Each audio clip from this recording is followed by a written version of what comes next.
one-timer. Score! Oh, it's over. It's over. They score!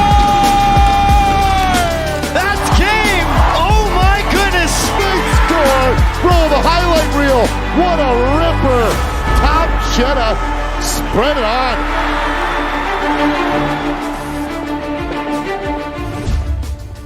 It is HN Live today. I am Dave Dawson, flying solo on the show today. Sean Mullen off on a beach somewhere, feet up in the sand, just relaxing while the rest of us are working hard.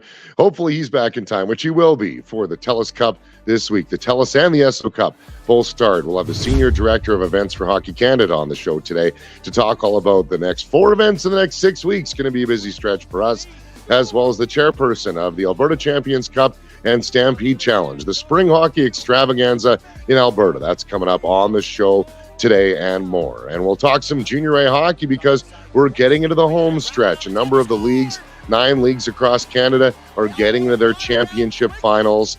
And we'll talk all about that on the road to the Centennial Cup and much more coming up on HN Live today. Before we get to all that, always want to thank our great friends at Adrenaline Source for Sports. They are Calgary's premier store for hockey, lacrosse, and team apparel.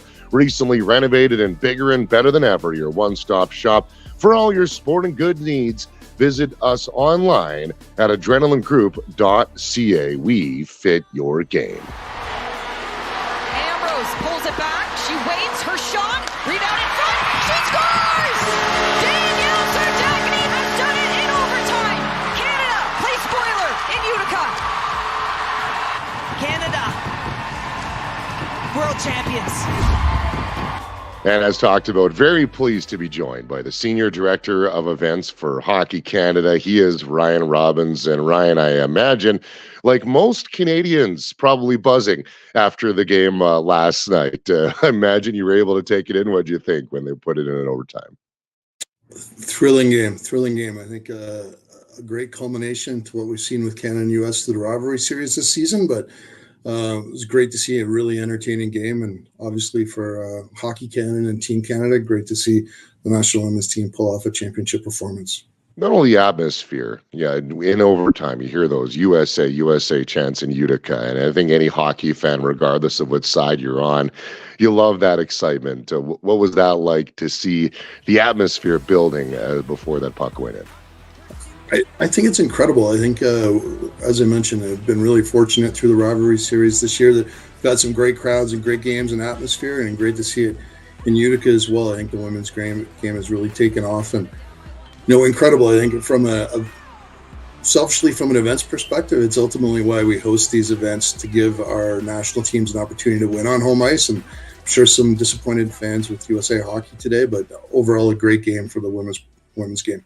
Yeah, and Ryan, why don't we dive into that a little bit when you look at overall on the events side, and just, we can even use the PWHL as an example, the amount of excitement building around women's hockey. How phenomenal has that been for you? I think it's incredible. I think with what's been done with the PWHL from a marketing broadcast, TSN, our broadcast partner, I think it's been incredible to grow the game, and it's great to have an opportunity for the athletes to compete like that in North America now. I think it's been really incredible what they do, and I think it's nothing but just scratching the surface of what that game is potentially going to grow into, and a huge opportunity. I think for Hockey Canada, it's helped raise profile for Women's Worlds, but also the rivalry series that we host, and ultimately, I think gives young females in the game an opportunity to aspire to follow their dreams and have some great role models and examples of what they may aspire to do. And we're starting to see more numbers on how many women come and are involved in the game and are growing through the game, which is phenomenal. And I really want to, talk to you a little bit about the rest of the events this year with Hockey Canada as well. Ryan, us at HN Live have had a tremendous opportunity to be the partners in streaming for you. And as you look back on the calendar before we look ahead in the next few months, what in your words, how has it been for you on your side from Hockey Canada this year?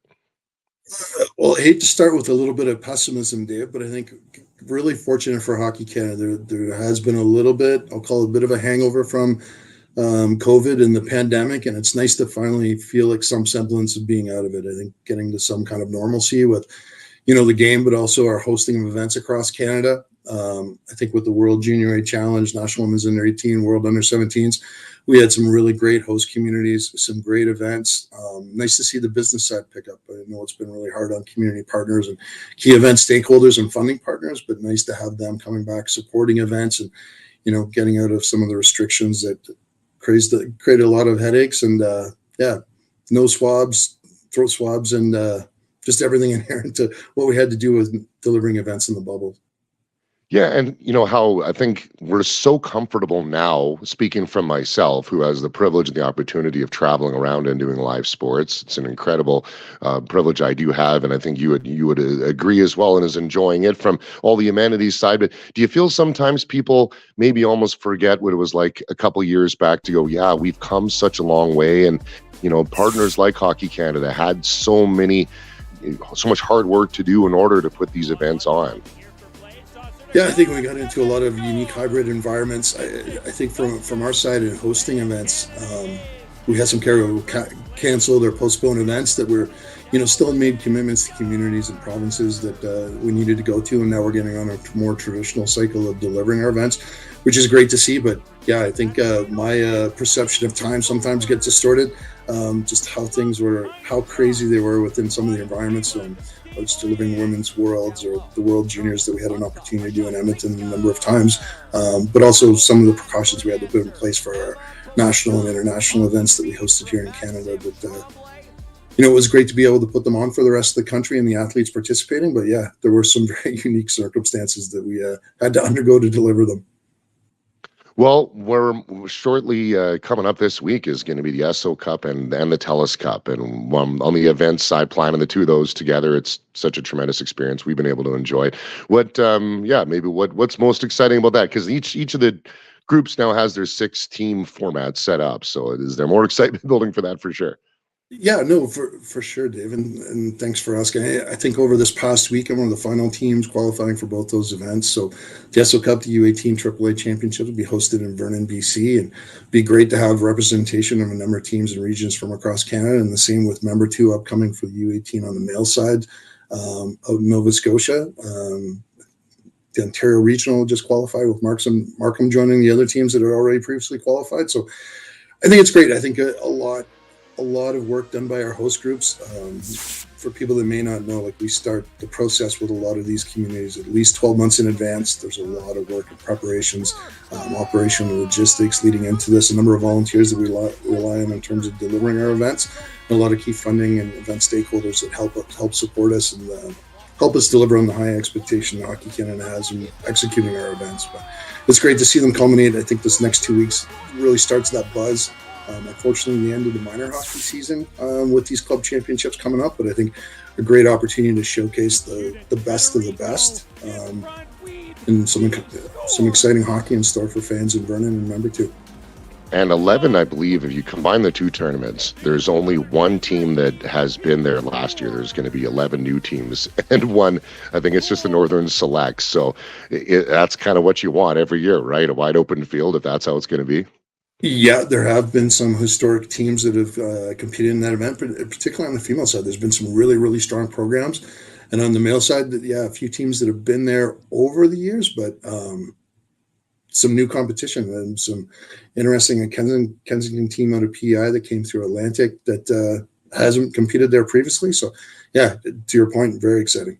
Ryan, I want to ask you as well about there's going to be a wide open field for the Centennial Cup this year in the Junior A Championship coming up. What's your sense of the excitement and the buzz around that when you look at some of the teams competing and getting ready to perform in that? Yeah, I think similarly, we've been really fortunate. One of the other events that we did have was our National Junior Team Selection Camp that was hosted in Oakville at 16 Mile that you guys helped support us on. I think really exciting with the format of the national championship for junior hockey is each league has a representative rather. 3 of those leagues are currently into their league finals, but I think each league having an opportunity to send their champion and compete in a national championship, something exciting that's unique. It doesn't have a crossover regional format. So also really exciting for us to be in the GTA. We haven't been there since we hosted in Streetsville a number of years ago. So being able to take it back to the GTA and showcase junior A hockey, the best that it has to offer nationally, is really exciting for Hockey Canada. How, from the Hockey Canada side, have you found the 9-team format? I know there's a lot of talk about it's kind of changed over the years a few times, and having all 9 teams there was quite an eye-opening experience, just getting a look at everyone with that competition. How have you found that 9-team format? Yeah, I think it was something driven a little bit out of the pandemic and some of the regional health authorities that didn't have the ability to host those. So we decided to undergo that with the CJHL, our partner there, to see what a true national championship would look like. I think from my perspective, it's great from a hockey perspective, just having all the teams there, and I think such an appreciation for some of the leagues that admittedly may have not got a chance to compete in and actually showcase the quality of their programs. It does put some demands operational logistically, quite candidly.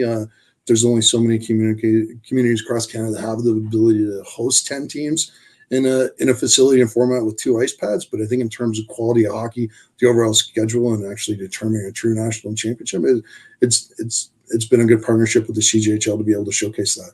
I'd have to agree. I got front row seat to that last year with the 9 leagues and 10 teams. It was excellent. Ryan, we won't keep you for too much longer today, but a game that I have really put near and dear to my heart is the para game. I've had the privilege of doing a number of your para events over the last couple of years.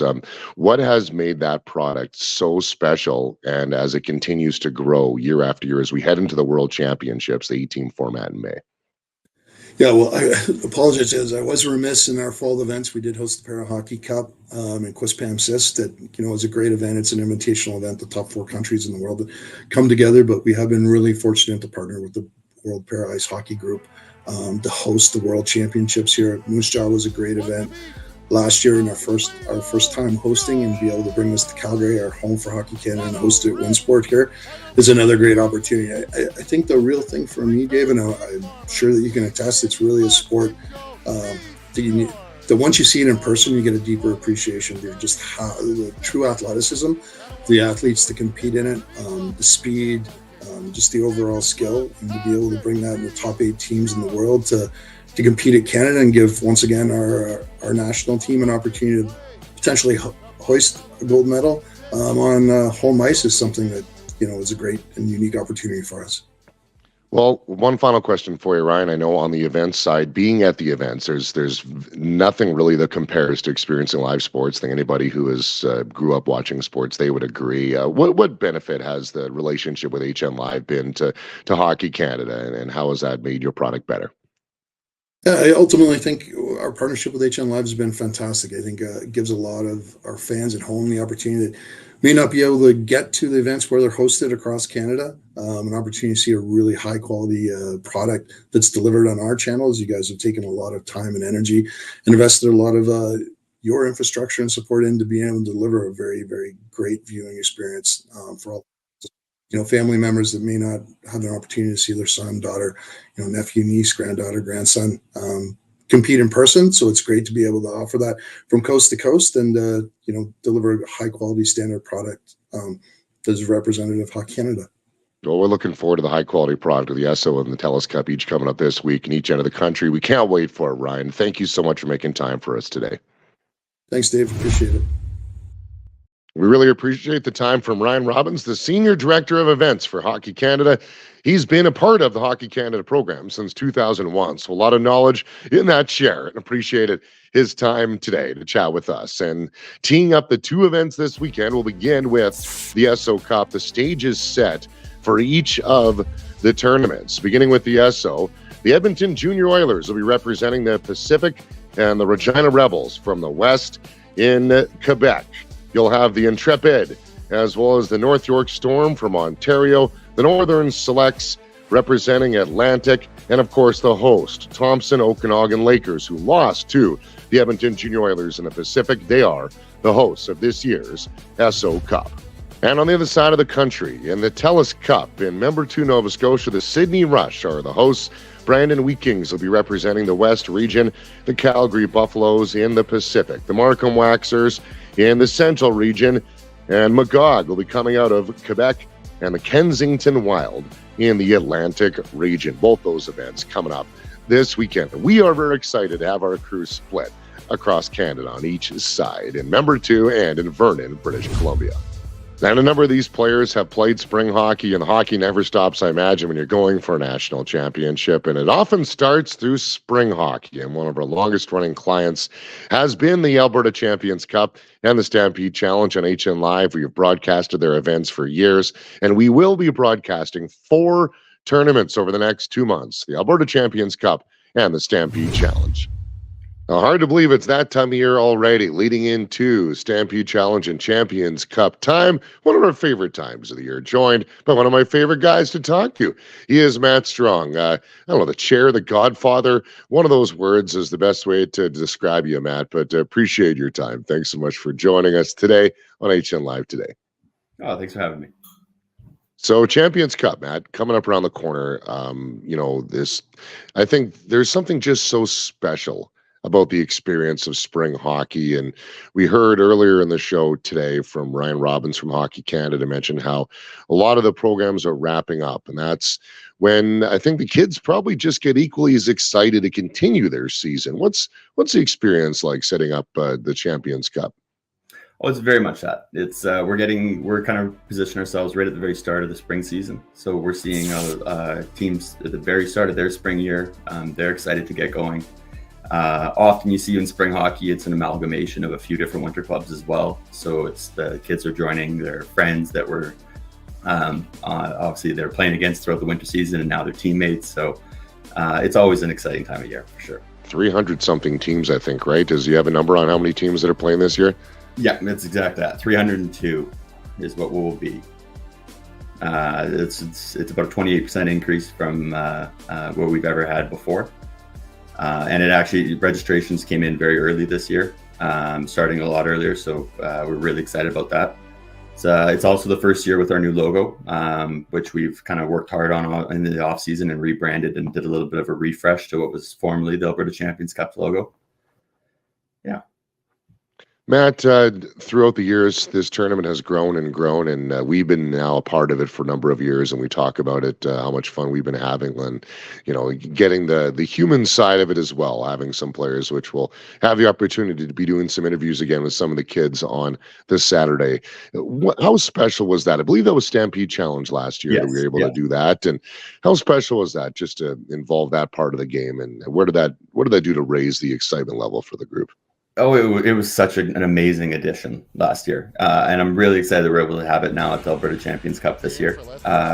We just seeing the players and watching those interviews, it was the highlight of their day. And seeing their excitement, there's something about that that's just infectious. And it spills over into everything else that we do.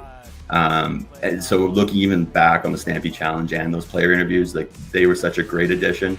We're really excited to have them this year in the ACC. And I think they'll be a great addition going forward.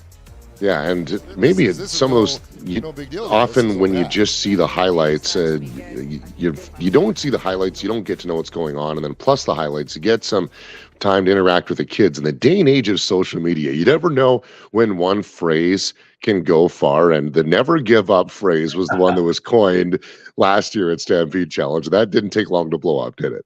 No, it did not. Yeah, that was the never give up. That was a great moment, a great line. Jake, you weren't in the earlier game for very long. You came back and you made an impact in this one. How would you describe your day so far? I think my day was good. But one thing I have to say is you never give up. Because in the last game, I got 30-minute penalties. But now, I scored a goal in 7 seconds. So that tells you never give up. And you always work hard. Inspirational speech to those at home, for sure. You guys had told me, but you ate some bananas, right? You never give up. How would you now describe this family and how you bonded together this weekend? We never give up. We never give up. We never give up. We never give up. Oh, yeah. Yo, where's Jake? Where's Jake? He's on you too. Jake. Where's Jake? Jake. Okay, Jake, we'll let you have the final word here. So, 30 minutes in penalties. You get thrown out of a game. You come back. You score a big goal. And now here you are as a champion. Did you ever envision this moment? I had faith in our team. We play good, and most importantly, we never gave up. Yeah! Let's You're so right. You never know what the line or the phrase is going to be, and it's always going to shock you how quick it takes off. That one really did. And actually really helped a lot. Like there's a lot of the BC Kodiaks teams who are the ones that said that line. I did a few other teams that were at different tournaments, and they saw how much fun the Kodiaks were having at the Stampede Challenge, and now we have a bunch of the Kodiaks teams coming this year.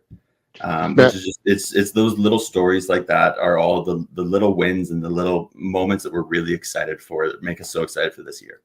Yeah, and Matt, you mentioned that word fun, and I literally just grabbed onto that so hard and wanted to jump in there and get you to extrapolate on it, because I think so much in our hockey world and our sports world today, people you just gravitate to, okay, spring hockey means get your skill set refined because next year you want to be bigger and better and stronger, which all helps. But having that fun atmosphere, I think, is probably the most important part of what brings the special side to the Champions Cup and the Stampede Challenge, doesn't it? Yeah, it really does. And that's an aspect that we always try to put front and center. Anyone that's played a high enough level in this game knows that it becomes a business almost overnight. And we don't want to rush. There is a stages of the development in the player. We don't want to rush the game becoming a business. We want to really try to highlight those moments of fun, the moments of friendship, teammanship, all of those intangible qualities that make this such an amazing sport on and off the ice. All right. We want to try to make that an area of focus.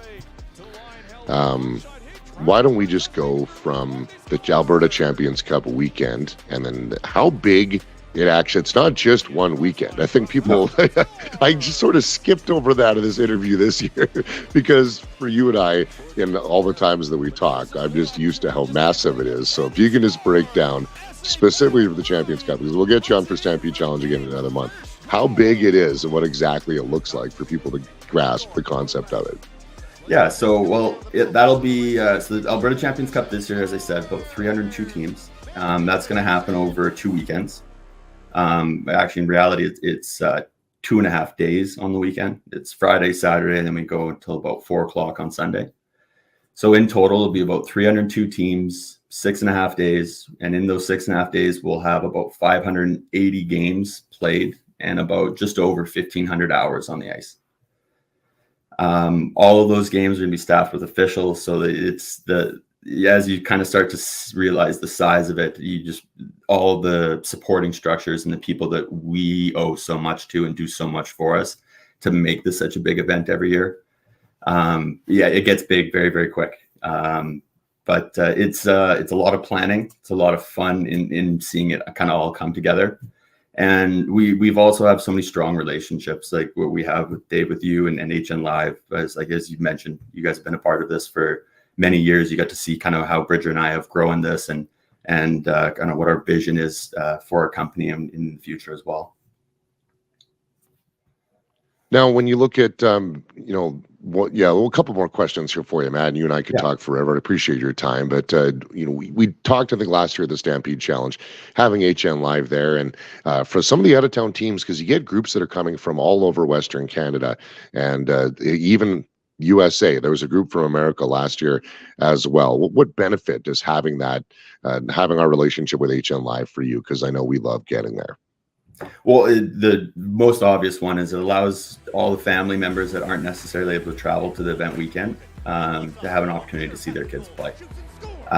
Also, the big thing with HN Live is the quality of your guys' broadcast. It gives a level of an experience. As I probably said on so many of the interviews I've done with HN Live, we view ourselves as an experience company. We try to put the experience on the front end of everything that we do. HN Live is, you guys bring an experience the players don't normally get in their day-to-day winter game seasons or even any other season. So when we are bringing that experience, that's what we're constantly focusing on is what can we do to add to the experience and add to the players' experience, the coaches' experience, the family's experience. Because at the end of the day, hockey's a family sport. Like very, very rarely do we see it's just a parent and a player coming to our event weekend. It's usually a parent and or both parents. And they have one kid, maybe 2 kids that are in the tournament, a sibling that's not in the tournament. So we're always trying to look at different ways that we can make it more of a family environment the whole event weekend. Well, good time to ask if you're still looking for sponsors for some of these events, because I know that how much work goes in, how many arenas, all those kinds of things, and the experience that comes out of it. Is that still something that's an option for you for this year and the years beyond? Absolutely. We're always looking for sponsorship and looking to partner with like-minded companies. You can apply directly through our event websites or through ccgevents.com. Outstanding. And Matt, I know as much as you and I talk, it seems like as it leads up, people get the anticipation of, yeah, well, you're probably going to talk to the organizer. Matt and I literally talk all year long and the owners of the company about how to make this better. And we have a debrief and we analyze. And that's what I love so much working with you, Matt, I think is your level of, excellence, your level of integrity. And it's something we look forward to every year, and it helps raise our broadcasters as well. Because I love the ability. Now, you and I see eye to eye on this. It's an opportunity for young broadcasters as well to start to develop their craft, and that's so special for us. Yeah. I know we started doing that the last couple of broadcasts, and it's great. It's such a great experience for the kids, as we've already mentioned, but then for the broadcasters to, for lack of a better word, cut their teeth and have an opportunity to start getting some live game broadcasts where it might not have as much on the line if the mistake is made as they might in a Western League game or in a TSN broadcast that you guys are now doing. That's just been a great addition that we can have too, where it allows our players that are at the event to still have a great experience, but also allows you guys to develop the broadcasters. That's just one of the many reasons we've worked so well together in the past and going forward.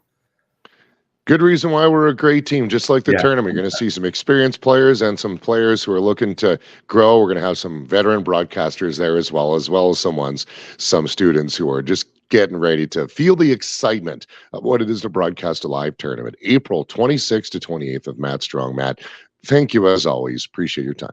All right. Thanks, Dave. Bye for now. One of our favorite events every year is the Alberta Champions Cup and the Stampede Challenge. Matt Strong becoming a really good friend of mine, and I love the events that we're able to do with him.